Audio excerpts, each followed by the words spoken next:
ډیرو ګرانو خوږو ماشومانو سلامونه.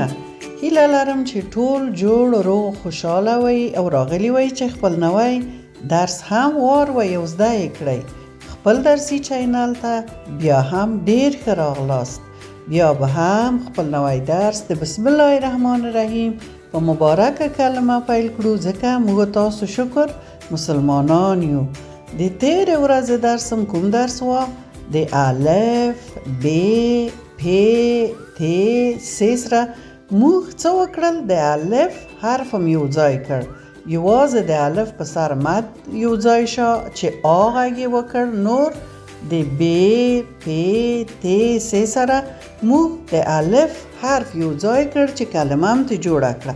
کله چې د الف سره مد یو ځای کړ دغه شکل یې پیدا کړ آشه، او کله چې د ب سره الف یو ځای کړ دغه شکل شو با تلفظ شو، او کله چې د پ سره الف یو ځای کړ پا، د ت سره الف یو ځای کړ تا، د س سره الف یو ځای کړ سا شو. دغه د تاسې شکلونه ووینئ: آ، با، پا، تا، سا، او تلفظونه یې ووینئ. د الف سره چې مد یو ځای شو آ شو، د ب سره الف، د پ سره الف، د ت سره الف، او د س سره الف چې یو ځای شول ټول څه شول؟ با، پا، تا، سا.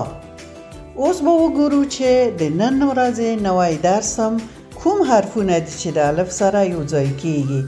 د موږ تاسو نننی درس دریم درس دی. درې په پښتو کې داسې لیکل کیږي. دا هم زده کړئ چې کارخانګي در کوم، او په انګلیسي کې داسې لیکل کیږي. د ده هم ښه وګورئ او زده یې کړئ لیکل یې. د نن ورځې حرفونه اول جیم دی. موږ ګورو چې د جیم سره چې الف یو ځای شي څه رقم لیکل کیږي او څه رقم غږ کړي، او د چ سره چې الف یو ځای شي څه رقم لیکل کیږي او څه رقم غږ کړي. جیم هغه کار ته طرف، هغه ګر طرف یې قطع کیږي یا غوڅیږي، نیمه جیم ته جوړیږي. جیم هغه مربع منځ کې وګورئ جیم، او کله چې الف ورسره یو ځای شي هغه چپ لاس ته شکل غوره کوي او جا تلفظ کیږي. جیم الف جا، جیم الف جا، باید غوڅ شي یا نیمه شي. اوس به وګورو چې د جارو په کلمه کې جا راغلی. په اول کې دغه دوه حرفونه چې سره تړل شوي جیم الف څه شی دی؟ جا، جارو، جارو. تاسو ګورئ د جارو برقي جارو تصویر ته یوه برقي جارو ده. جیم الف جارو، ریوه ورسره یو ځای شوي جارو. دوهم حرف د موږ چ دی. وګورو چې چ څه رقم د الف سره یو ځای کیږي. اول د مربع په منځ کې وګورئ چې نیمیږي، نیمه کیږي، دغه ګرد ځای ته غوڅیږي یا قطع کیږي، بیا الف ورسره یو ځای کیږي چې الف چا تلفظ کیږي. تلفظ یې چا دی او شکل یې وګورئ د کیڼې خوا یا د چپې خوا چې الف چا په دې شکل. اوس به وګورو په کومه کلمه کې چا راغلی. چا چارمغز، چا چارمغز.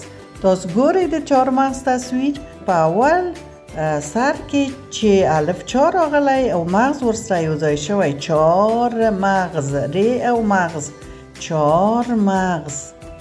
ښه، اوس نو وار ورسید د کارخانګي. تاسو به یوه صفحه د جیم الف جا، یوه صفحه د چ الف چا، او یوه صفحه به د درې عدد نه ولیکئ او ښه به یې تلفظ کړئ، ښه به یې تکرار کړئ.